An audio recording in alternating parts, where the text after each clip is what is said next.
to basic. Sabi po dyan, back to basic. Sabi dyan, a disturbing trend seen to open in many churches is the apparent apathy of many Christians. Ang nakakabahala daw po sa isang church, sa panahon daw po ngayon, sa church ngayon, kumbaga nakikita daw po natin, minsan parang nakikita natin wala ng interes ang isang Kristiyano. Kumbaga, siyempre po, wala rin faith. Kaya kailangan back to basic. Kailangan bumalik tayo sa una natin kung paano tayo nanampalataya sa Panginoon. So, ibig sabihin po, ngayon daw po sa panahon ngayon, sa church daw po ngayon, na maraming church po ngayon na kumbaga missing na po sa isang church ang pananampalataya kasi nawawala po yung faith. Kaya sabi niyan, they many attend service but appear that they the only going through the motion. Kumbaga daw po, marami daw po kasing Kristiyano ngayon na parang dumadaan lang sila sa galaw, yung parang kung ano lang yung motion, kung ano yung nakasanayan, na parang kung ano lang yung ginagawa. Parang sinabi po dito, kumbaga po, yung faith wala na, pero dahil sa isang Kristiyano, dahil nawawala yung pananampalataya at dumadaan lang sila sa galaw. Kumbaga, ano po ba yung galaw? Ano po ba yung nakasanayan? Parang ito po yung mga nakasanayan lang natin. Dahil kumakanta lang tayo, nag-worship lang tayo sa Panginoon na kailangan natin gawin. Pero yung faith, nawawala pa rin po. Ano pa daw po? Yung they're praying, yung ating panalangin po. Minsan nawawala na rin yung prayer natin. Kasi bakit? Wala na yung faith eh. Their Bible study, nawawala na rin po yung pagbabasa sa ating Biblia. Sabi po dyan, yung their seal, ibig sabihin po niyan, yung kumbaga nawawala yung parang sigasig, yung sigasig natin pagdating sa paglilingkod. Ano pa po, yung parang seamless, yung parang wala ka ng gana. Yung parang, syempre, pag wala ka ng faith, kumbaga, eto na yung nawawala sa Kristiyano, parang wala ka ng gana. Kumbaga, parang pag nakita mo yung gulay, ayan na, wala ng gana. Parang tayo, pag nakikita natin yung salita ng Diyos, pag nakikita natin yung mga bagay na ginagawa natin, minsan wala na tayong gana. Bakit po? Kasi nawawala yung faith. Amen. To replace the mass, a Christian lives of quiet desperation. Kumbaga, ang nangyayari po sa ibang Kristiyano, minsan namumuhay na lang po tayo na minsan wala ng pag-asa. Amen. Naakala natin wala ng pag-asa eh. Kumbaga, wala ng pag-asa. Kaya parang yung faith, nawawala po yun. Kaya tanin mo yung katabi. May pananampalataya ka pa ba? May pananampalataya ka pa ba? Kasi ito po yung nawawala po sa church. Ito po yung nagiging missing. Ito po yung nagiging missing pagdating sa Panginoon. Kasi sa panahon po natin ngayon, kung ano yung nakasanayan lang na kumanta, nakasanayan lang sumaasang kamay at ikaw ay ang kamay, nakasanayan lang na parang nagbabasa ka lang ng Bible, nakasanayan mo lang na parang nagpipray ka lang, mag-amen ka lang. So yung tanong po doon, nawawala yung faith talaga. Nawawala yung pag-asa. Kumbaga, ang nangyayari po sa isang Kristiyano, parang nangyayari po ngayon, parang naglilingkod ka na parang wala ka ng pag-asa. Amen. So ngayon po, kung bakit ko po sinasabi po yan, kaya ang title po natin kanina is Back to Basic. Kailangan bumalik tayo sa mga bagay kung paano tayo naging malakas ng una na nakilala natin ng Diyos, paano ba tayo nanampalataya ng todo nang unang nakilala natin at na-meet natin ang ating Panginoong Jesus. Kasi sa panahon po talaga ngayon, dumarating tayo sa panahon ngayon na minsan kung ano na yung ginagawa natin sa loob ng church, yun na lang. Pero minsan, nasan ba yung faith? Nasan ba yung pag-asa? Minsan, yun ang nawawala. Kaya minsan, naglilingkod tayo, minsan, nagpipraise and worship tayo sa Panginoon, pero minsan, nawawalan tayo ng gana. So, ibig sabihin po niyan, missing sa atin yung pag-asa at yung faith natin pagdating sa Lord. So, ibig sabihin po, sa oras na ito, sabi ng Lord is back to basic. Kailangan bumalik tayo kung ano yung una na kung paano ka nanampalataya pagdating sa Lord. So, ibig sabihin po niyan, pag bumalik tayo sa una, dun lalakas ang ating pananampalataya sa Lord. Amen? Sabi nga po sa number 1, energize your faith. So, ibig sabihin ng energize your faith, sabi po diyan na pasiglahin yung ating pananampalataya. Kaya nga kanina sabi ko sa inyo, huwag kayong malungkot. Kasi pag malungkotin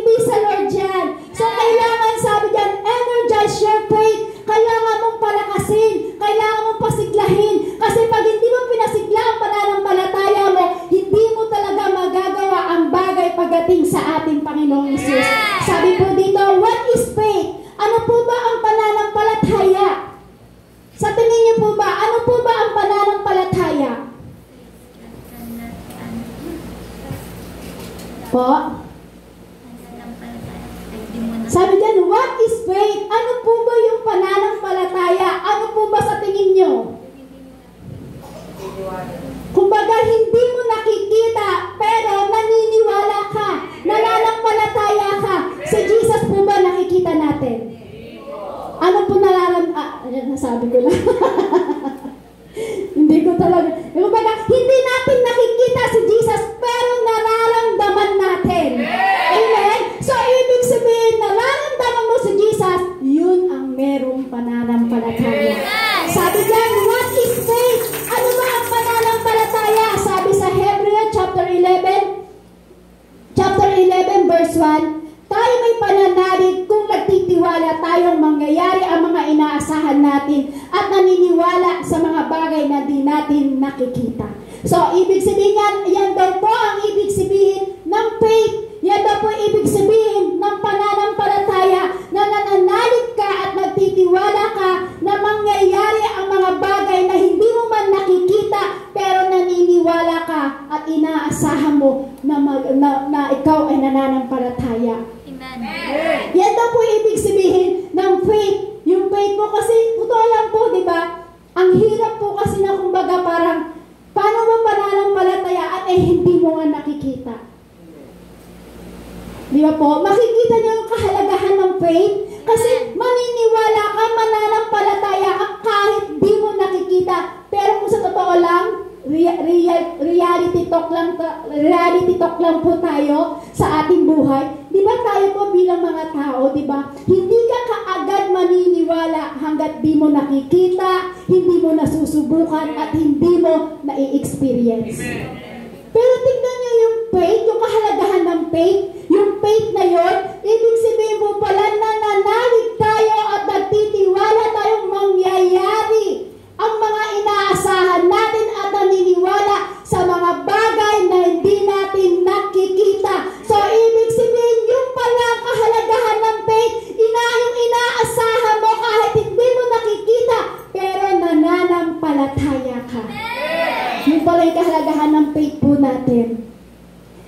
Sabi po dyan next, importance of faith. Yung importance of faith yan, ano po ba yung kahalagahan ng pananampalataya natin sa buhay? Kasi, alam niyo po, napakalaki ng pagpapahalaga natin sa, napaka-importante ang pananampalataya po natin sa ating buhay. Kasi kung titignan niyo po, nananalig ka at nagtitiwala ka sa hindi mo nakikita. Nananampalataya ka. So, ibig sabihin, kung ikaw ay nagagawa mo, napaka-importante talaga sa atin na magkaroon tayo ng faith. Sabi nga po dito, faith in God is essential to pleasing Him. Ang pananampalataya po sa Diyos ay napakahalaga at nakalulugod sa ating Panginoong Hesus. Napakahalaga ng pananampalataya. Nakalulugod po ito kasi tingnan niyo po, hindi niyo man nakikita si Jesus. Pero tingnan niyo po, nakalulugod kasi bakit po? Kasi nananampalataya ka sa Kanya. Pinapahalagahan mo ang ating Panginoong Hesus. Sabi nga po sa Hebrews chapter 11 verse 6, hari po dyan, at hindi kinalugdan ng Diyos ang hindi nananalig sa Kanya, sapagkat ang sino mang lumalapit sa Diyos ay dapat maniwalang may Diyos. Amen? Sabi po, diba? At hindi kinalulugdan ng Diyos ang hindi nananalig sa Kanya, sapagkat ang sino mang lumalapit sa Diyos ay dapat maniwalang may Diyos. At siya ang nagbibigay ng gantimpala sa mga humahanap sa Kanya. So, ibig sabihin, pag nananampalataya tayo sa Panginoon, kahit hindi mo siya nakikita, so, ibig sabihin po pala, hinahanap natin ang Lord. Amen? Hinahanap natin ng Diyos. Kasi kung titignan po natin, sabi niya, hindi niya kinalugdan, hindi na po kinalugdan ng Diyos ang hindi nananalig sa Kanya. Tanungin ko po kayo ulit, sino po ang nananampalataya sa Panginoong Diyos kahit hindi mo siya nakikita? Amen. Amen? Sabi po dyan, sabi po, di ba, hindi niya kinalulugdan. So, ibig sabihin, pag ikaw ay hindi nananampalataya sa Lord, hindi ka kanya kinalulugdan, kapatid. Amen? So, ibig sabihin po niyan, sabi po niyan, sapagat ang sinong lumalapit sa Diyos ay dapat maniwalang may Diyos. Amen. Kaya ka nga umaatin ng church kaya ka nga nagpupuri sa Panginoon, kaya ka nga nagpipraise the Lord sa Panginoon. Bakit? Nananalig ka, naniniwala ka, lumalapit ka pagdating sa ating Panginoon Jesus. Tanongin ko po kayo, meron po bang umatin sa church ito pero hindi nananalig sa Diyos? Bakit po kayo pumupunta ng church? Po? Alam niyo po kung bakit tayo lumalapit sa Lord? Kung bakit tayo pumupunta ng church? Kasi naniniwala tayong may Diyos at nananalig ka na may Diyos at pinanampalatayahan mo, kapatid. Sa tingin niyo po ba kung hindi ka nananalig kay Jesus at hindi ka nananampalataya kay Jesus, pupunta ka ba dito sa church? Hindi po, diba? Anong gagawin mo dito, kapatid? Pupunta ka lang, hi, ganun lang. Hi. Pero hindi ka nanay. Hindi po, diba? Kaya tayo nagpunta sa church at nagsama-sama tayo sa gawain ng ating Panginoon para saan po? Kasi isa lang ang pinapananaligan natin. Amen. Isa lang ang pinanampalatayahan natin. Hindi man natin siya nakikita, pero dumadaloy na dumadaloy ang presence ng Lord sa ating buhay. Amen? Hindi mo man nakikita ang Diyos, pero dahil may pananalig ka at naniniwala ka at tumalapit ka sa ating Panginoong Jesus na may gagawin ang Diyos sa iyo, sabi nga, may gantimpala. Nagbibigay ng gantimpala sa mga humahanap sa Kanya. Hinahanap niyo po ba ang Lord? Kasi malinaw po, sabi po dyan, at siya ang nagbibigay ng gantimpala sa mga humahanap sa Kanya.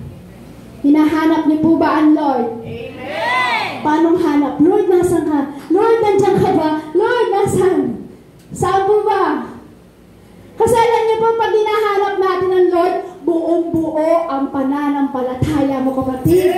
Ang nagtitiwala at ang nag-ahanap sa ating Panginoong Jesus, buong-buo ang pananampalataya. Sabi nga, pag hinahanap mo ang Diyos, gagantimpalaan ka. Kung nananampalataya ka. Amen? Sunod.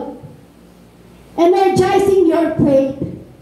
Diba? Sabi po kanina, ang ating pananampalataya ay kailangan patuloy natin talagang nagtitiwala sa Panginoon. So ngayon, energizing your faith. So ibig sabihin niya, kailangan nagpapasigla ang ating pananampalataya. Kailangan pinapasigla natin. Kumbaga, pinasasaya mo ang pananampalataya mo pagdating sa ating Panginoong Hesus.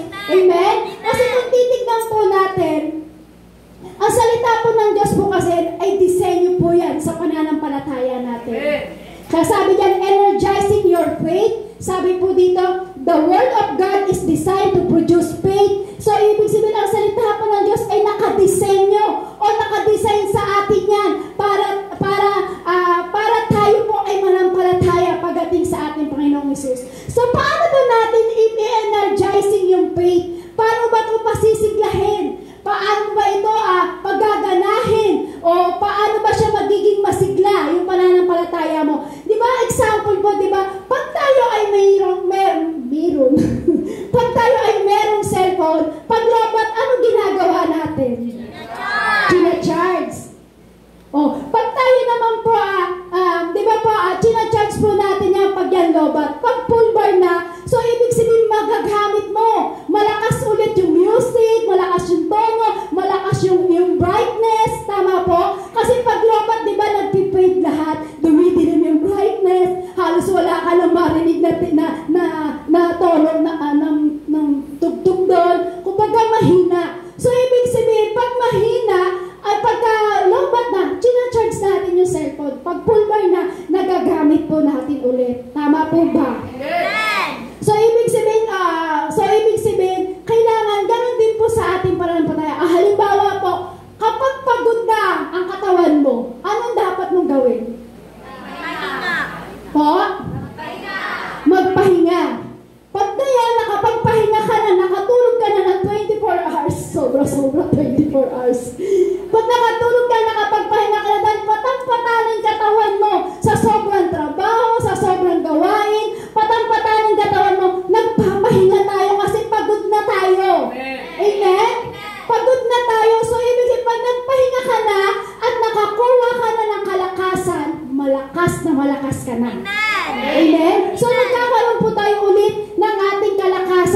po ay nagpapahinga. So, ganito po yan. Sabi po, energizing your faith. Paano ba natin ito pasisiglahin? Paano ba natin ito palalakasin? So, kanina nagbigay po ako sa inyo ng mga example. So, ganun din po sa ating pananampalataya. Kapag nangihina ka na, dapat nakakonect ka na sa Bible. Kita niyo po ito? Bible, at ito po yung plug, nakasaksak. Ito po tayo yung plug. Ito po yung nagbibigay ng power, yung Bible. So, ibig sabihin, pag mahina na ang pananampalataya mo, kumonect ka na kay Christ. Kumonect ka na sa salita ng Diyos. Manampalataya ka na sa salita ng Diyos. Kung ang cellphone nalulobot, chinacharge ko. Kung ang katawan mo napapagod, nagpapahinga ka para lumakas. So, ibig sabihin, kung ang pananampalataya mo ay nangihina, ang pananampalataya mo ay nawawala, kumonect ka na kaagad sa salita ng ating Panginoong Hesus. Palakasin mo, pasiglahin mo. Kumbaga, diba, ang isang electric fan, kapag hindi mo sinaksak yan, aandar po ba? Hindi po, diba? So, ibig sabihin, kapag nangihina ang ating pananampalataya, kumonect ka na kaagad sa salita ng ating Panginoong Hesus. Lalakas at lalakas muli ang iyong pananampalataya. Amen? Kasi pag kumonect ka na kay Kristo sa salita ng Diyos, kumonect ka na, kapatid, anumang kalungkutan na meron sa puso mo, anumang kabigatan na meron sa puso mo, pero gusto mong pasiglahin yung pananampalataya mo, magiging masiglayan kapag kumonect ka na sa salita ng ating Panginoong Hesus. Diba po? Kasi po ang mga bagay-bagay dito sa mundo, yung cellphone pag nalobot para magamit mo ulit, para lumakas ulit yung brightness niya, i-charge mo ang electric fan para hindi ka mainita, maginhawaan ka, isasaksak mo yan para magkaroon ng power, para magkaroon ng hangin. So, ganun din tayo. Kapag nangihina na ang pananampalataya mo, kapatid, at wala nang gana ang pananampalataya mo, kumonect ka na kaagad sa Bible. Yan ang magbibigay sa iyo ng kalakasan pagdating sa ating Panginoong Hesus. Amen? So, ibig sabihin, nangihina ka na ang iyong pananampalataya, pero kapag kumonect ka na sa salita ng Diyos, lalakas at lalakas ka na. Kumbaga, di ba si Papay, kapag nangihina na at may kalaban siya, ano ginagawa ni Papay? Kumakain ng spinach, di ba lumalaki yung muscle niya, nagiging malakas siya. So, ganun doon tayo. Kapag ang ating pananampalataya ay parang malnourished na, connect ka na lang sa salita ng Diyos. At lalakas yun. Amen? Kailangan ganda po pasiglahin natin ang ating pananampalataya. Kumbaga, pasiglahin mo. Bigyan mo ng buhay. Amen? Bigyan mo ng sigla, bigyan mo ng galak, bigyan mo ng buhay yung pananampalataya mo. Kasi kung bakit kailangan natin na may kasiglahan, kung bakit kailangan natin may galak, kasi nananampalataya ka dun sa hindi mo nakikita. So, ibig sabihin, hindi mo man siya nakikita, pero buhay na buhay ang pananampalataya mo, kapatid. Amen? Oh, hallelujah. Number 2, sabi po dyan, fortify your hope. So, ang kanina, kailangan energize your faith. Ngayon naman daw po ay fortify your hope. So, ibig sabihin niyan, kailangan pagtibayin natin ang ating pag-asa. Hindi po yung pag-asa weather, Hindi rin po yung pag-asa lending. May pag-asa lending po ba dito? O card lang? Meron. O, hindi po yun yung pag-asa, Hindi po yung kailangan ng pagtibayin natin. Amen? Kailangan, sabi po dyan, fortify your hope. So, ibig sabihin, kailangan pagtibayin po natin yung ating pag-asa. Kanino po ba tayo umaasa? Kay Jesus. Amen? Kay Jesus tayo umaasa. So, ibig sabihin yan, kailangan pagtibayin natin yung pag-asa mo kay Jesus. Amen! Kasi kung yung ang pananampalataya mo kanina, pinapalakas mo, binibigyan mo ng sigla. Ngayon naman, ang pag-asa mo kay Jesus, kailangan magkaroon ng katibayan. Amen! Parang may isang puno. Nakita niyo po yung puno? Ano po yung tsura ng puno? Walang ganong dahon. Walang ganong dahon. Walang ganong dahon. Tama po ba? O lang po yung blurred. Walang daan. May dahon po ba o wala? Meron eh. Konti lang. May konti. So, ibig sabihin po, example po itong isang puno. Itong puno na ito, dahil merong konting dahon at meron pang konting ugat na nakakapit, nagiging matibay yung pag-asa niya na muli siya lalago. Makita man natin sa kanyang itsura, yung kanyang itsura halos talagang wala ng dahon, tuyot na, pero yung alam niyo po yung konting pag-asa, yung konting pag-asa na meron siyang dahon na pagdating ng araw, pag naging matibay itong puno na ito, ay muling uusbong ang pag-asa niya sa buhay. Amen? Ano po ba ibig sabihin yan? Example ko po sa inyo ang isang puno na meron pong konektado sa ating buhay. Kasi sa ating buhay, paganda po yan. Ang isang puno, di ba po, dumadaan po siya sa taglagas. Nawawala yung dahon. Di ba, dumarating po na minsan, nawawala yung sanga, natutuyo po yun. Tama po ba? So, ibig sabihin, may season sa panahon niya na taglagas, may season na natutuyot siya sa sobrang init, may season naman na umuusbong naman yung kanyang mga dahon. So, ang ibig ko po sabihin, sa buhay po ng isang tao, sa buhay ng isang Kristiyano, kumbaga sa isang puno, dumarating yung taglagas ng kanyang dahon. Minsan sa buhay ng isang tao po sa atin, dumadaan man tayo sa pagsubok, dumadaan man tayo sa katuyuan, sa kawalan, dumadaan man po tayo sa mga bagay na kaguluhan sa ating buhay. Kumbaga, dumarating sa buhay po natin na minsan ganyan tayo na parang natutuyo na, wala ng pag-asa. Pero alam niyo po, dahil meron kang Kristo na pinanampalatayaan, na meron kang Kristo sa puso mo, na pinanampalatayaan mo, yung maliit na pag-asa na yun, dumaan man ang pagsubok sa iyo, dumaan man ang pagkakasala mo sa buhay, dumaan man yung mga bagay na hindi magagandang inabot ng buhay mo, pero yung simpleng maliit na pag-asa na meron ka sa puso, walang iba kundi si Kristo na pinanampalatayaan mo. Uusbong ang pag-asa, hindi na yung pag-asa. Amen? Alam niyo po, parang ako yan yung puno na yan. Kaya yan yung sinampol ko. Dumating man sa panahon na tayo ay parang gulong-gulo na sa buhay. Pero meron kang Kristo sa puso mo na pinanampalatayaan mo, na akala mo na tsunami na lahat ng pag-asa mo sa buhay. Pero meron kang Kristo nandito sa puso mo, pinanampalatayaan mo, titibay at titibay ang pag-asa mo kapatid. Kaya kailangan yung pag-asa.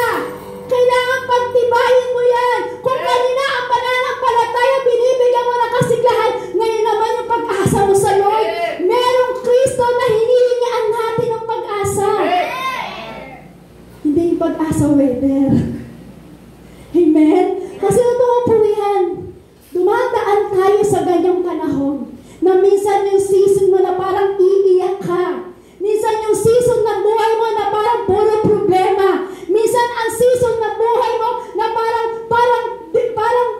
tsunami na dumating na problema sa buhay mo. Pero pag meron kang Kristo, na meron sa puso mo na Kristo na pinanampalatayaan mo, magtitibay ang pag-asa mo sa buhay. Dumaan man ang pagsubok na yan, hindi ka maaano. Bakit? Kasi meron kang inaasahan na Diyos na pinanampalatayaan mo. Sabi niya, what is hope? Ano po ba itong pag-asa na ito?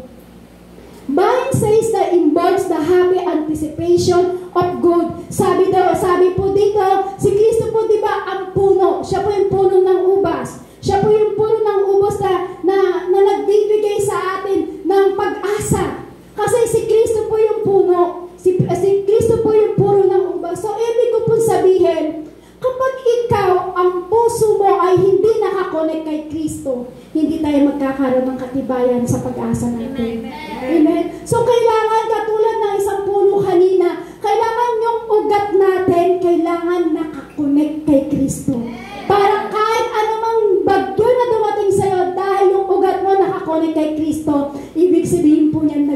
matibay pa rin. So ano po ba yung hope na yan? Ano po ba yung pag-asa na yan? Ang pag-asa natin walang iba kundi si Kristo. Kaya wala kang ibang lalapitan, wala kang ibang tatawagin, walang ibang kundi si Yesu Kristo. Kasi si Yesu Kristo kailangan nakaluklok siya sa ating puso. Pag wala si Kristo sa ating puso, hindi magiging matibay ang ating pag-asa. So kailangan si Kristo, kailangan siya ang ating pag-asa, siya yung puno ng ubas na kailangan ang puso natin ay nakakonect pagdating sa Lord. Yan yung tunay na pag-asa natin. Kasi kung hindi nakakonect kay Kristo, hindi natin mararanasan talaga ang pag-asa ng ating buhay. Wala tayong ibang aasahan kundi ang Lord. Kaya sabi nga po, di ba, sa Mateo 11, ang lahat na nabibigay tayo sa kanyang pasanin ay pagpapahinga ng Diyos. So, ibig sabihin, lahat ng lumalapit, lahat na nanampalataya sa Diyos, ay bibigyan niya ng pag-asa sa buhay. Ang pag-asa natin, walang iba kundi ang ating Panginoong Jesucristo. Yan po ang kabutihan ng ating nararanasan pagdating sa Lord. Sabi po dyan, importance your hope. So kanina, ano po ba yung pag-asa na yun? Yung pag-asa natin walang iba kundi si Jesus. So ibig sabihin po yan, kung si Jesus po ang ating pag-asa, sabi diyan, importance your hope. Ano po ba ang kahalagahan ng pag-asa natin? Napakahalaga. Napakahalaga ng pag-asa po natin pagdating sa ating Panginoong Hesus. Kasi walang iba ang ating pag-asa, walang iba kundi si Jesus. So ibig sabihin, gaano ba ito ka-importante? Gaano ba ito kahalaga yung pag-asa natin pagdating sa Panginoon? Sabi po dito, hope is necessary to persevere. Ibig sabihin niyan, pag ikaw ay importante po talaga yung pag-asa mo. Kasi pag ikaw, mahalaga sa'yo yung pag-asa mo. So ibig sabihin po niyan, may tiyaga. Tama po ba? Siyempre, pag ikaw ay may ang mahalaga ang pag-asa mo, walang iba kundi si Jesus. So, ibig sabihin niya, kapag si Jesus ang pag-asa mo sa buhay, so, ibig sabihin niya, magtsatsaga ka. Amen? Hindi ka susuko. Lalaban ka. Para po, isulat nyo na lang po, kasi hindi ko po yung sinabi po sa Roma chapter 8 verse 25. Isulat nyo na lang po sa notebook nyo po at basahin nyo na lang po dun sa Biblia nyo po. So, ibig sabihin, ganyan kahalaga. Mahalaga sa atin yung pag-asa, walang iba kundi si Jesus. So, ibig sabihin, kahit anong dumating sa buhay mo, kailangan matyaga ka pa rin na nagtitiwala at umaasa pagdating sa ating Panginoong Hesus. Sunod, hope is necessary for our motivation to become pure. So, ibig sabihin po dito, kailangan natin na ang ating pag-asa ay maging tunay na dalisay. O yung ating pag-asa ay kailangan may motivation talaga. Maging tunay na dalisay at may tunay na motivation pagdating sa Panginoon. Kasi kailangan dalisay ang ating pag-asa pagdating sa Lord. Hope is necessary to increase opportunities to evangelize. So, ibig sabihin, kapag mahalaga sa'yo yung pag-asa, mahalaga sa'yo si Jesus, yung hope na yun, yung pag-asa mo kay Jesus. So, ibig sabihin, kapag mahalaga yun sa'yo, kapatid, alam niyo po ba, pati ikaw mismo, nakakapag-invite ka. Kumbaga, nakakapag-evangelize ka ng ibang tao. Kumbaga, kinakailangan din po ng ibang tao na, alam mo ba, kapatid, parang mag-i-evangelize ka na parang, etong kapatid mo, nakikita mo na problema siya, nanlulupay pa siya sa kahinaan, sa problema. So, ibig sabihin, dahil lamang ikaw na meron kang Jesus sa puso mo, kumbaga, mahalaga sa iyo ang pag-asa na nagmumula kay Kristo. Yun din po ang gagawin mo sa kapatid mong nakikita mong nangihina sa problema. Ibibigay mo sa kanya yung pag-asa. Sasabihin mo sa kanya, alam mo kapatid, kapag nananalig ka at hinahanap natin si Jesus, meron tayong mga bagay na hindi natin mararanasan sa ating buhay, na hindi natin kayang gawin. Walang iba kundi ang Diyos lamang ang makagagawa. Tama po? So, ibig sabihin yan, meron tayong mga bagay na makakapag-evangelize ka kapag mahalaga sa iyo si Kristo. Ano po ibig ko sabihin? Direct to the point po tayo. Di ba po pag mahal mo si Jesus at si Kristo ang pinanampalatayahan mo, papayag ka ba na wala kang dala na isang tao na muling manumbalik pagdating sa Lord? Mahalaga sa iyo si Jesus. Tama po? Mahalaga po sa atin si Jesus. Sino po dito yung mahal na mahal niya at mahalaga sa kanya si Jesus? Ano po po yung dapat natin gawin kapag mahalaga po tayo kay Jesus? Pag mahalaga si Jesus sa atin. Mag-akay. O halimbawa, etong tablet ko, napakahalaga sa akin. Yan, wala. Etong tablet ko, napakahalaga, original na may iPhone ba na tablet? iPad. Sabihin natin nasa 100K na, syempre anong gagawin ko? Aalagaan ko. Hindi ko siya pagagasgasin. Lagi ko siyang pupunasan kasi mahalaga sa akin eh. So ano ibig ko sabihin? Kapag si Jesus ang pinanampalatayahan mo at si Jesus ang pag-asa ng buhay mo, so ibig sabihin kapag mahalaga sa iyo si Jesus, hindi ka papayag na wala kang dadalhin na isang tao na muli manumbalik pagdating kay Kristo. Sabi diyan, kapag mahalaga sa atin, important share hope, kapag mahalaga daw po sa atin, may opportunity sa tayo para makaakay ng ibang tao. Kasi mahalaga sa atin si Jesus eh. Kung mahalaga sa atin si Jesus, papahalagahan din natin ang mga tao na nangangailangan ng pag-asa kay Kristo. Mahalaga po ba sa atin ang ating Panginoong Hesus? May akay po kayo. Wala po. Siyempre po, diba? Kapag mahalaga sa iyo si Kristo, hindi ka papayag na wala kang akay pagdating sa ating Panginoong Hesus. Bakit? Yung hirap naman i-invite sister eh. Ang dami niyang dahilan eh. Kapatid, sabi nga, pag-asa natin si Kristo. So, ibig sabihin, walang mahirap pagdating kay Kristo. Amen? Sino ba ang ating pag-asa? Jesus! Mag-aakay na po kayo. Yes! Sabi niyo po yan sa Sunday Tignan niyo po yung mga katabi niyo, kanan at kaliwa. Ngayon, pag ang kanan at kaliwa ay wala po yan, pangalanan mo na kung sino ang dadalhin mo sa Sunday. Napakawot si Sister Josie. Kasi sa kanan niya, kanan niya wala. Sister, umasa ka. Ang pag-asa natin si Kristo. Maniwala ka, i-claim mo sa pangalan ng ating Panginoong Hesus. Yung upuan na yan, lagyan mo ng pangalan kung sino ang dadalhin mo sa araw ng Sunday. Makikita mo ang pag-asa ay na kay Kristo. Importante si Jesus eh. Importante sa atin si Jesus. So, importante din kay Jesus at napakahalaga kay Jesus na meron tayong madala isang kaluluwa pagdating sa harapan ng Diyos. Amen? Palakpakan po natin ang ating Panginoong Hesus. Without hope, we not only lose our soul, we won't be any good for saving other. Kung wala daw pong pag-asa, ayan po sister, sinagot na tayo. Yan. Sabi po dyan, kapag wala daw pong pag-asa, hindi tayo mawawalan ng without hope, we not only lose our soul, we won't be any good for saving other. Kumbaga, kung wala daw po tayong pag-asa, hindi tayo talaga, kung tayo ay may pag-asa, hindi tayo mawawalan ng isang kaluluwa para sa ikaliligtas ng mga tao. Kumbaga, kung tayo daw po ay may pag-asa, hindi tayo mawawalan eh. Ibig sabihin niyan, laging merong nakalaan sa atin kung tayo mismo ay mag-i-evangelize. Bakit po? Kasi pagpapalakas din po ng pananampalataya yun. Kasi natatandaan ko po dati, hindi pa po ako ganun manampalataya pagdating sa Lord. Kumbaga, umaatin-atin pa lang po ako. Pag sinabi ng best friend ko, kasi yung best friend ko po, siya po talagang nag-invite sa akin dito, tapos siya po yung nagdala. Ang hinahabol ko lang po dati sa Bible study, kaya pa humatid. Kasi laging may pansit at sopas. 13 yata o 14 years old po ako nyo. Umaatin lang po ako ng Bible study dahil sa bahay ng best friend ko kasi may sopas.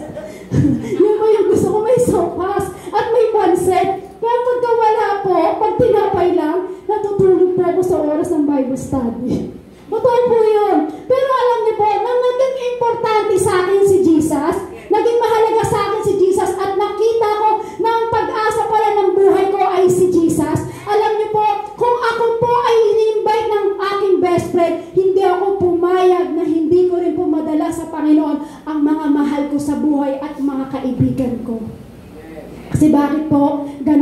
importante si Jesus. So, ibig sabihin po, kapag mahalaga sa atin si Jesus, may nakalaang bawat isa sa inyo, kapatid. Hindi tayo mawawalan ng isang kaluluwa para maililigtas natin sa harapan ng ating Panginoong Jesus. Yan, ganyan ka-importante ang ating pag-asa. Fortifying your hope.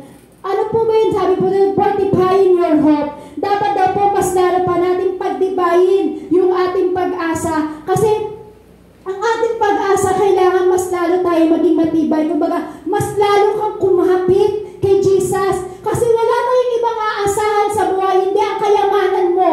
Hindi mo aasahan sa buhay yung ari-arian mo. Hindi mo maaasahan yung mga mahal mo sa buhay. Pag ikaw nangailangan ng tulong, alam niyo po ba, kailangan maging matibay ang ating pag-asa kay Kristo. Kasi sa lahat ng area ng ating buhay, siya ang ating pag-asa ng ating buhay. The words of God was written to produce hope. Ang salita po ng Diyos, isinulat po ito para sa atin. Ang salita po ng Diyos, isinulat po ito para magbunga ng pag-asa sa atin. Kumbaga, katulad po, paano po ba? Kumbaga, itong Biblia na ito, paano po ba ito nagpo-produce sa atin ng pag-asa? Bakit po ba ang salita ng Diyos, itong sinulat ng salita ng Diyos ay nagkakaroon ng bunga ng pag-asa sa atin? Paano po? Di ba sabi po sa Matthew chapter 11 verse 28 po, di ba sabi po doon, ang lahat na nabibigatan sa kanyang pasalin, sabi po di ba, pagpapahingahin. Kumbaga, pasalin niya ang kanyang krus. So, ibig sabihin, kapag binasa mo yun, kapatid, ay, yun pala yun, sister. Binasa ko yung sister. Yung time na yun ay punong-puno ko ng problema. Pero nung binasa ko yun, lalong naging matibay yung pag-asa at pananampalataya ko pagdating sa ating Panginoong Jesus. Amen? May narinig ako kanina na testimony. Sabi niya, hindi na daw siya ating sino yun. Ay, si sister. Bakit sister? Okay. Okay. Hindi natin kailangan. So, ibig sabihin ito yung sister. Dumarating sa buhay natin talaga na minsan, ay tayo hindi kalugod-lugod sa Lord. Pero alam mo ba, kapatid, hindi mo tayo kalugod-lugod, pero niligtas tayo ng Diyos. Walang isang tao na hindi nagkasala. Taas po ang kamay, sino po ang tao na hindi nagkasala? Lahat po tayo nagkasala. Amen? Taas po ang kamay, sino po dito lahat ang nagkasala? Lahat po tayo may kasalanan. Amen. So, ibig sabihin, lahat tayo may kasalanan. Siya ang kailangan natin. Sa Kanya tayo humawa. Sa Kanya tayo umasa. Pagtibayin mo yung pag-asa mo kay Jesus.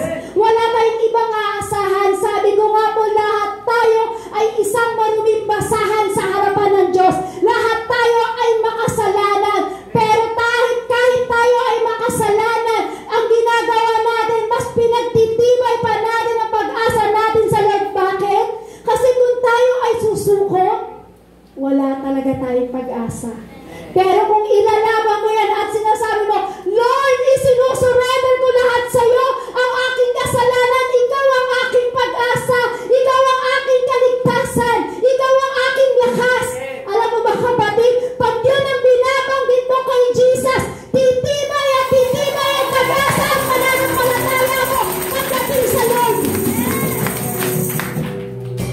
Yan ang kahalagahan ng salita ng Diyos.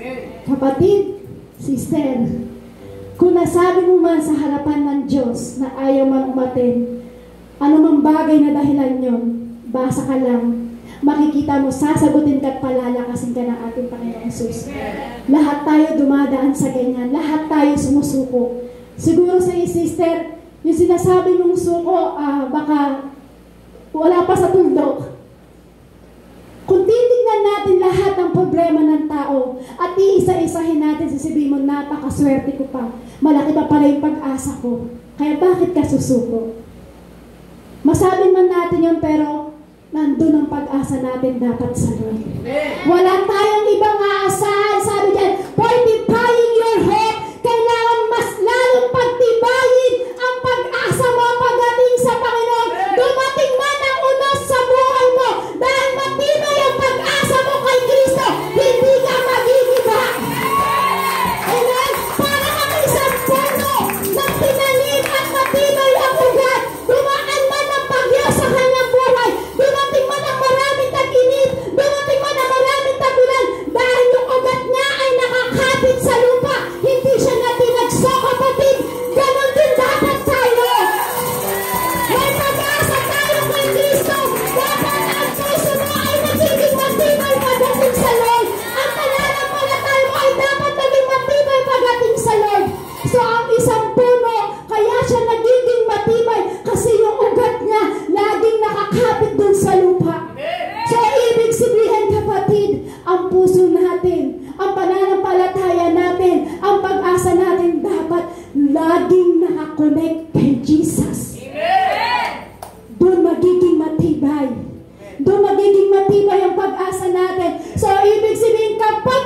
matibay at pinagtibay ng ating Panginoong Hesus ang pag-asa mo, kapatid. Dumaan man si Karina, dumaan man si Undoy sa buhay mo, hindi ka mag-iiba.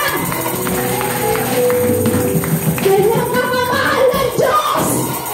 Ganyan tayo kahalaga sa Diyos. Ang gusto lang ng Lord, maging matibay.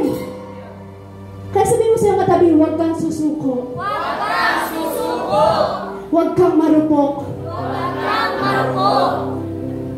Oo, marupok ang puso. Ano ba yung kanta yung marupok? May kanta po marupok ba yun? So, ibig sabihin po, kay Imelda Papa niyan. Oo, marupok. Di ba yun po ba yun? Basta alam ko lang marupok.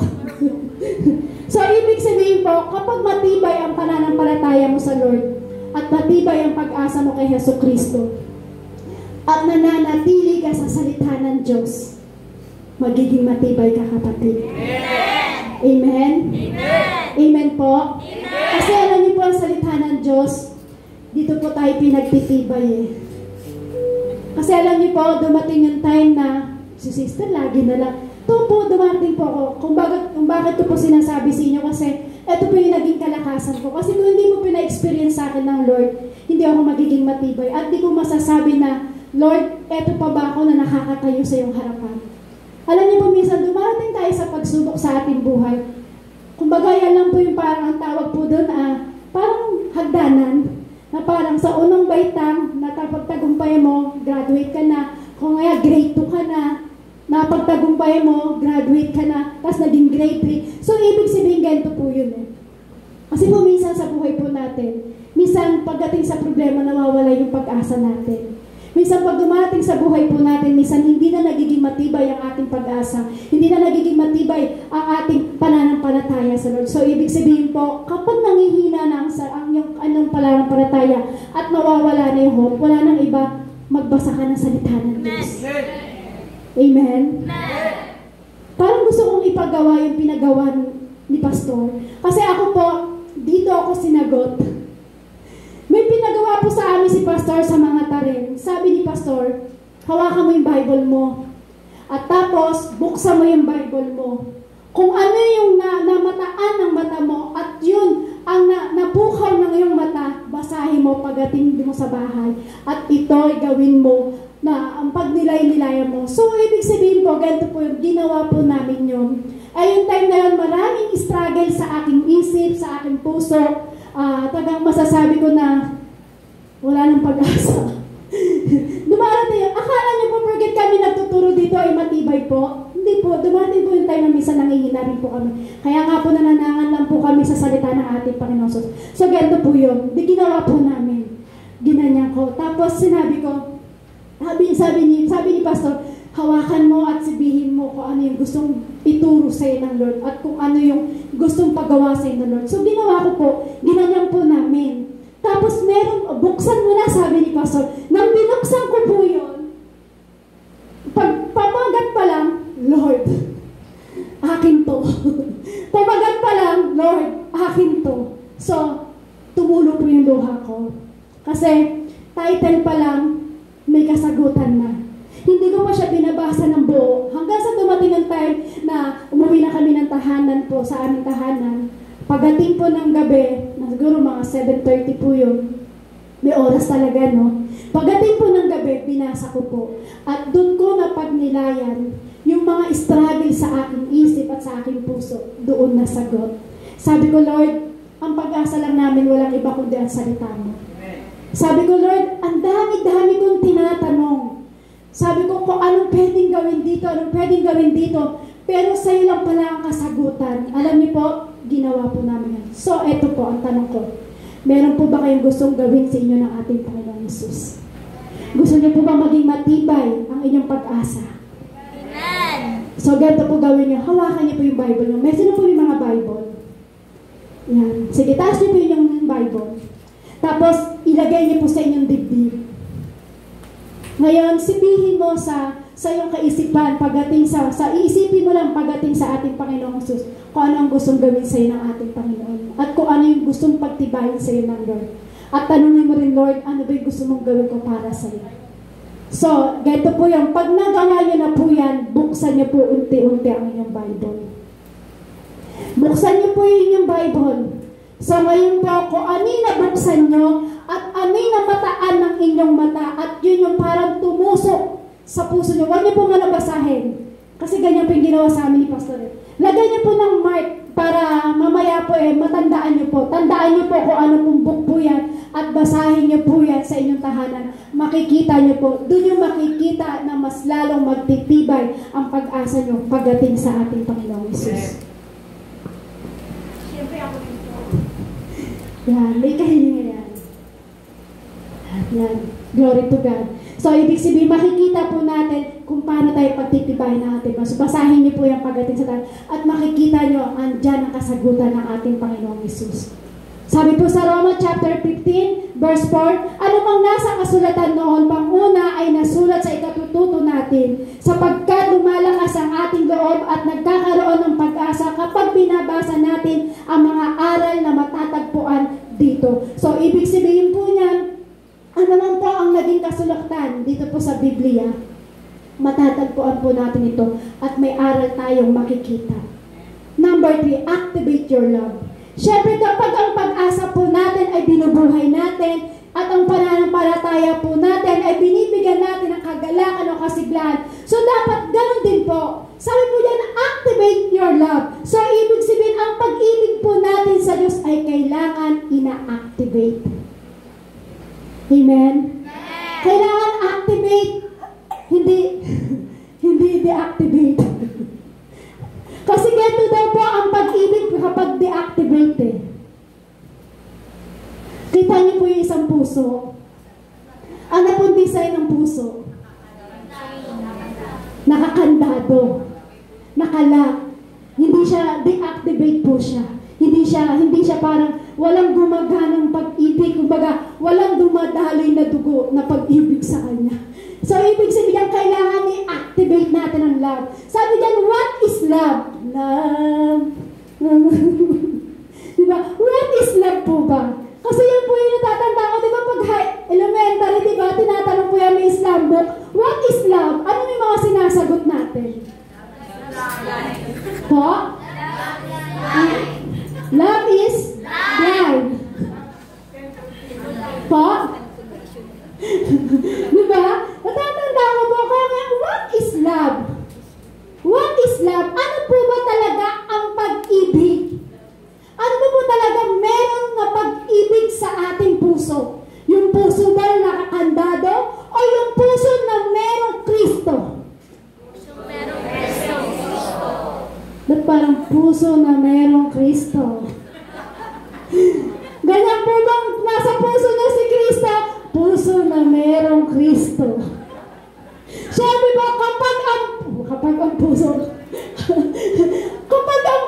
mo ay nandun si Kristo, sabihin mo, ang puso na merong Kristo sa aking buhay, ang pag-ibig na merong Diyos.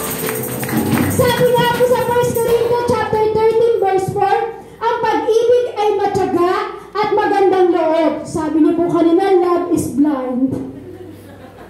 Sabi niyo po, love is blind. Sabi niyo, bulag na pag-ibig. Yun po ba ibig sabihin ng pag-ibig? Pero sabi po sa 1 Corinthians chapter 13 verse 4, sabi po dito, what is love? Ano po ba talaga ang pag-ibig? Ako po, nasa pool dito. Ang pag-ibig ay matyaga. Matyaga po ba tayo? Kahit mag-away kayo ng mister niyo, matyaga pa rin niyo po ba siyang mamahalin? Ay, praise God. Yung iba, oo. Yung iba, ilig. Love is blind daw talaga. So, ibig sabihin, ano po ba talaga ang pag-ibig? Ang pag-ibig ay matyaga at magandang loob at hindi nagnanaghili, nagmamapuri o nagmamataas, hindi magasbang ang pag-uugali, hindi makasarili, hindi magagalitin o mapagtanim sa kapwa. Hindi nito ikinatutuwa ang gawang masama, ngunit ikinagagalak ang katotohanan. Ang pag-ibig ay mapagbata, mapagtiwala, puno ng pag-asa at matyaga.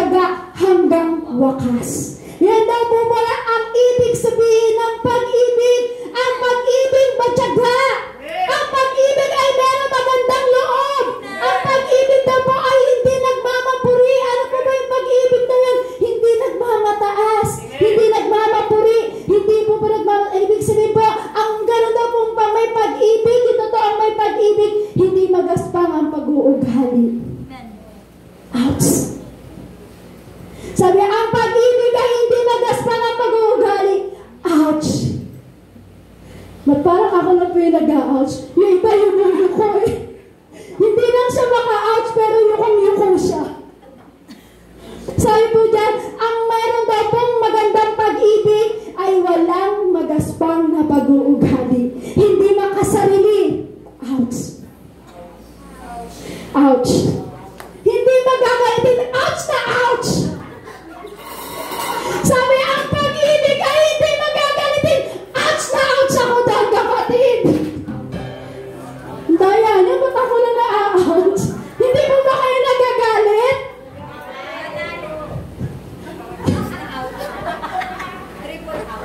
Triple ouch. Triple ouch. Ako ouch na ouch. Yung isa triple ouch. Baka may 4XL ouch pa. O 5XL ouch. So, ibig sabihin po, ang pag-ibig daw po ay hindi dapat nakikitaan ng ganyan. Hindi daw po mapagtanim ng sama ng loob. Ouch na ouch na ouch na ouch. Ow, ow, ow. Sabi, ow, ow, ow. So, ibig sabihin ganyan po ang pag-ibig.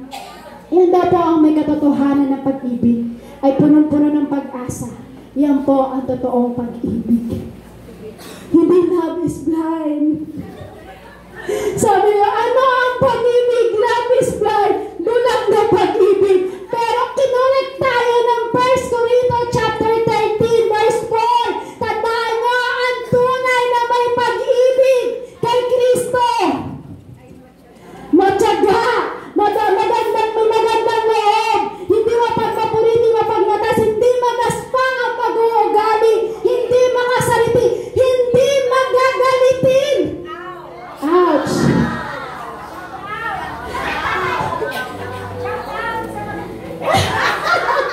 Shout-outs na. Diba? So, ibig sabihin pala, pag tayo ay may magandang pag-ibig na nabumula kay Kristo, inactivate mo ang pag-ibig mo sa Lord, inactivate mo, hindi mo dine-activate, inactivate mo ang pagmamahal mo sa Lord, yung pag-ibig mo sa Lord. Sabi po dito, sabi po dyan, kapag naka-activate po pala, yung pag-ibig natin, pagdating sa Lord, ikinagagalak po yan ng katotohanan. So, ibig sabihin, ang pag-ibig ay mapagbata, mapagtiwala, puno ng pag-asa, at matyaga hanggang wakas. So, kapatid, pag inactivate mo ang pag-ibig mo sa Lord, matyaga ka hanggang wakas na may pag-asa at pananampalataya sa Panginoon. Kahit anong dumating na problema sa iyo, kapatid, matyaga kang maghihintay na wakas pagdating sa Lord. Yan ang may pag-ibig sa Lord. Yan ang naka-activate na pag-ibig pagdating kay Kristo. Amen? Yan daw po ang pag-ibig. Hindi love is blind. Kasi ako akala ko ang pag-ibig din, love is blind. Hindi pala. Amen? Yan. Importance of love. Ano daw po bang kahalagahan ng pag-ibig? Kung kanina ang pag-ibig, ano daw po ba yung pag-ibig ngayon? Importance of love. Ano daw po bang kahalagahan ng pag-ibig?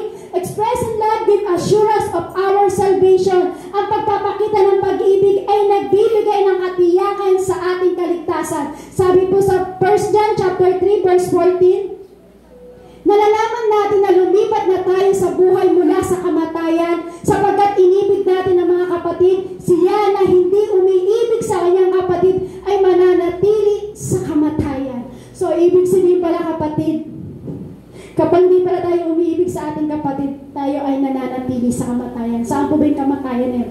Kamatayang spiritual.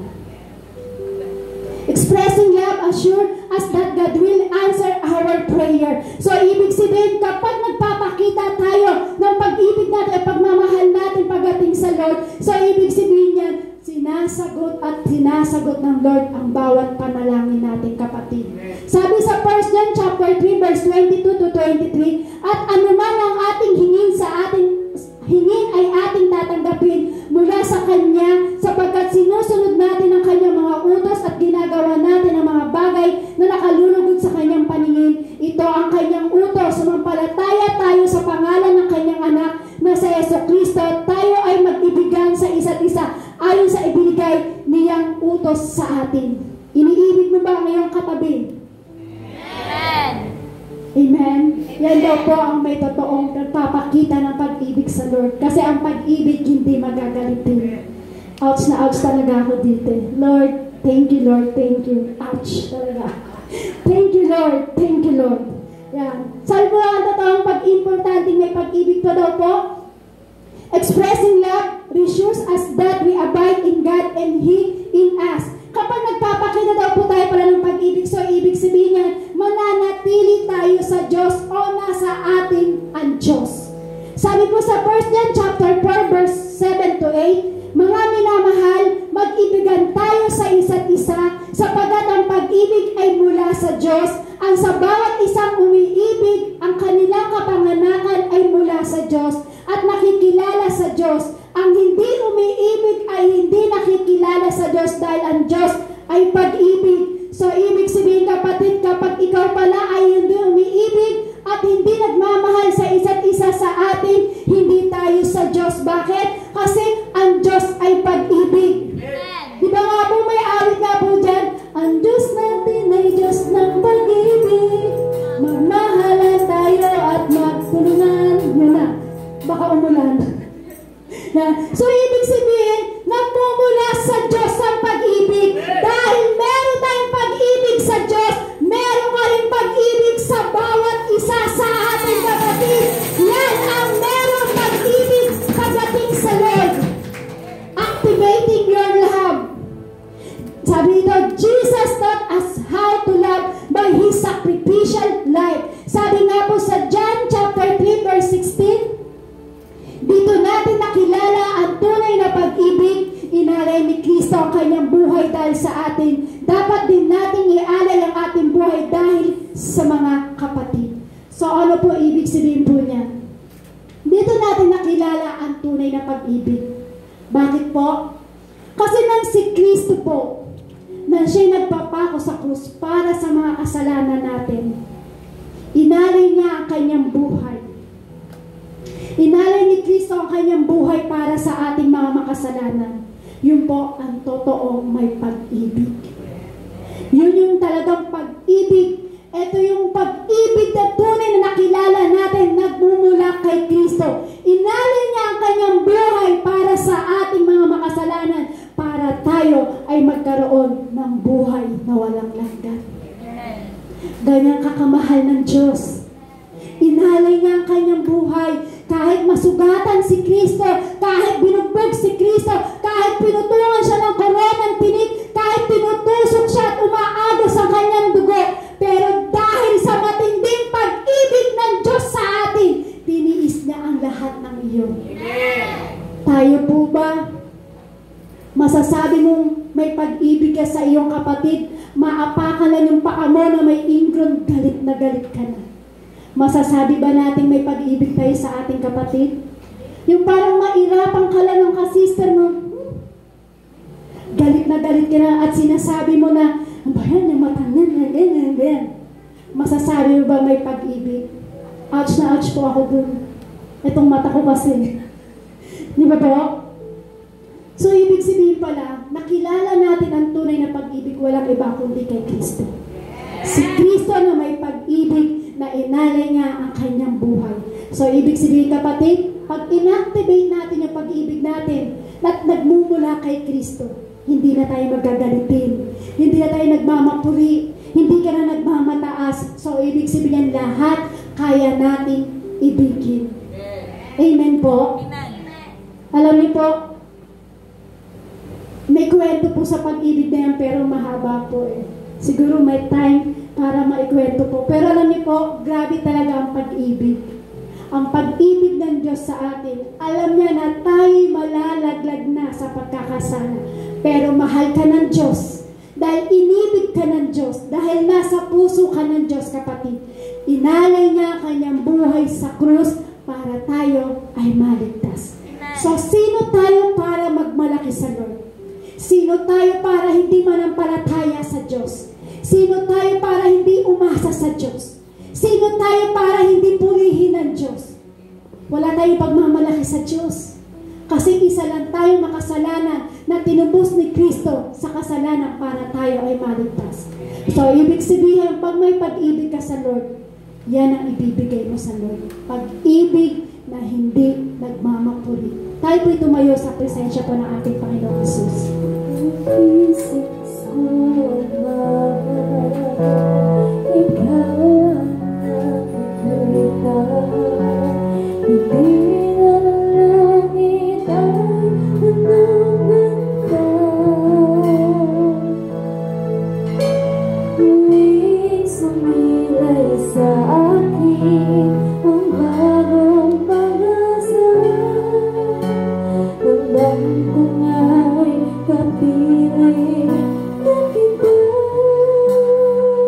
Itaman natin yung pag-ibig natin sa ating Panginoong Jesus. Siya yung pag-asa ng ating buhay.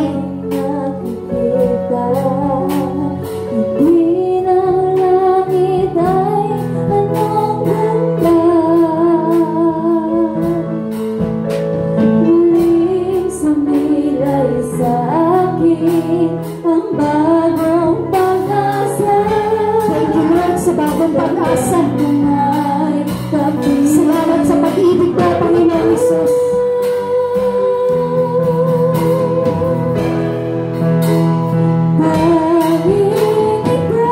Pasalamatan mo ang ating Panginoong Jesus sa buhay mo.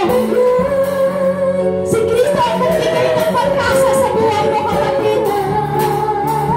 Pasalamatan natin ang ating Panginoong Jesus sa oras na ito. Hallelujah, Lord God Jesus.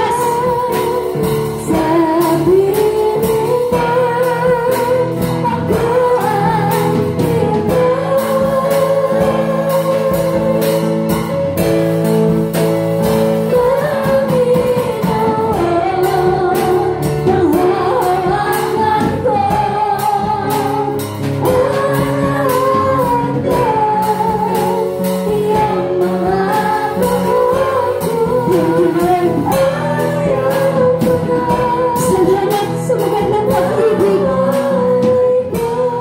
Thank you, Lord Jesus. Hallelujah. Pasalamatan mo ang ating Panginoong Jesus. Dahil ang buhay niya, inalay niya para sa iyo, para ikaw ay maligtas. Inalay ni Kristo ang buhay niya para magkaroon ka ng pag-asa sa buhay. Pasalamatan mo ang Diyos na ating pinaglilingkuran.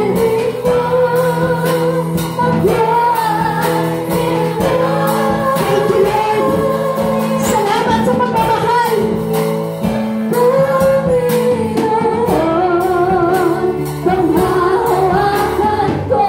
Salamat, Lord, sa matinding pagmamahal na ibinigay mo sa amin. Ang tinding pagmamahal ng Diyos na ito.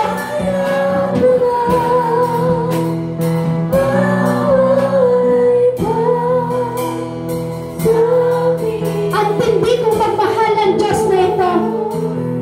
Pasalamatan mo ang Diyos na matinding magmahal sa atin.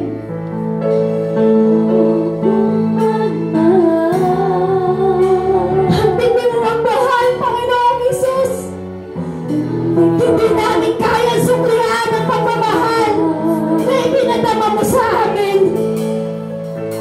Walang katulad ang pag-ibig mo sa akin. Ang tindi mo kung mahal. Thank you, Lord Jesus.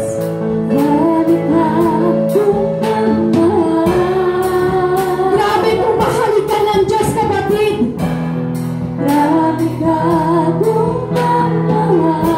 Bakit hindi mo ipadama ang pagmamahal mo sa Diyos? Bakit hindi mo express ang pagmamahal mo kay Kristo? Kasi si Kristo ang tindi magmahal. Si Kristo grabe po magmahal. Dapat, kapatid, gano'n din tayo matindi magmahal sa Diyos. Dapat grabe rin tayo magmahal kay Kristo. Thank you, Lord.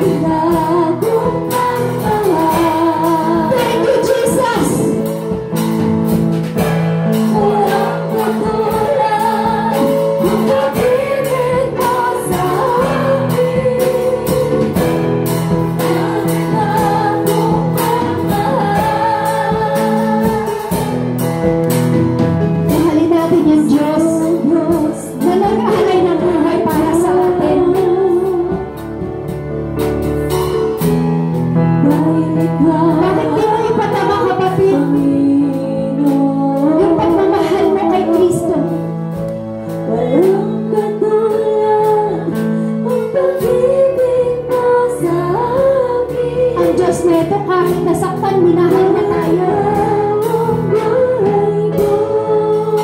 Ang Diyos neto, grabe magmahal. Hindi niya kasalanan natin, pero siya ang umawat. Grabe magmahal ang Diyos neto.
Ipinadama mo sa amin. Lord, nararamdaman namin yung pag-ibig na nagmumula sa iyo. Kaya Lord, sino kami para magmataas? Sino kami para magmalaki? Ikaw lang naman po yung Diyos na matindi kong magmahal sa aming mga taong makasalanan. Ikaw naman po yung Diyos na grabing magmahal sa mga anak mo na niligtas mo. Lord, bilang kaming niligtas mo, bilang kaming minahal mo, bilang binigyan mo kami ng pag-asa na nagmumula sa iyo, bilang binigyan mo kami ng pananampalataya na nagmumula sa iyo. Lord, salamat sa pagmamahal. Salamat sa pagmamahal na patuloy na ipinadama mo sa amin. Salamat, Lord. Sino kami, Lord, para mahalin? Pero dahil ikaw yung Diyos na grabing magmahal, salamat sa pagmamahal na yun. Sa pag-ibig na binigay mo sa amin, Lord, kung bakit kami naligtas. Salamat ng marami sa iyo, Panginoon. Hayaan mo lang ang pag-ibig na ibinigay mo sa amin, Lord, ay patuloy na mananatili sa aming puso. Yung pag-ibig na walang pagmamalaki, yung pagmamahal na hindi nagmamapuri, yung pag-ibig na hindi nagmamataas, yung pag-ibig, Lord, na ibinigay mo sa amin, Panginoon, ay punong-puno ng pag-asa. Salamat sa pag-ibig na ibinigay mo sa amin, ay punong-puno ng pananampalataya. Salamat po ng marami sa iyo, Panginoon Jesus. Hayaan mo, God, sa hapong ito, Lord, inaalaya ka namin ng pasasalamat, totong pasasalamat na bumula sa iyo, Panginoon. Salamat ng marami sa iyo, Lord. Salamat sa pag-ibig. Salamat sa pag-asa. Salamat sa pananampalataya na ibinigay mo sa amin, Panginoon. Salamat po ng marami, Lord, kung bakit kami ay naligtas at nagkaroon ng kalakasan na nagmumula sa iyo. Salamat po ng marami sa iyo, Panginoon. Hayaan mo sa aming pag-iwalay-hiwalay, Panginoon. Ingatan mo kami makauwi sa aming tahanan na maayos, Panginoon, at sa aming pagbiyahe pauwi sa mga tarilog Balutin niyo po ng inyong banal na dugo ang aming mga sasakyan, Panginoon, at hawiin niyo po ano man sa aming daraanan, ano man hinarang ng kaaway. Lilinisin mo ito, Panginoong Jesus, sa pangalan mo, Panginoon. Ang bawat isa sa amin ay makakauwi ng maayos sa bawat tahanan namin, Lord. Maraming salamat po, Panginoong Jesus, sa salita na nagbumula sa iyo sa oras na ito, Lord, na nagpalakas sa amin at higit sa lahat, Lord, nagpa-activate ng aming pag-ibig sa iyo, Panginoon. Salamat po ng marami sa iyo, Panginoon. Ibinabalik namin sa iyo ang pinakamataas at mabuhay pa sa salamat. To God be the highest glory in Jesus' name. Amen and amen.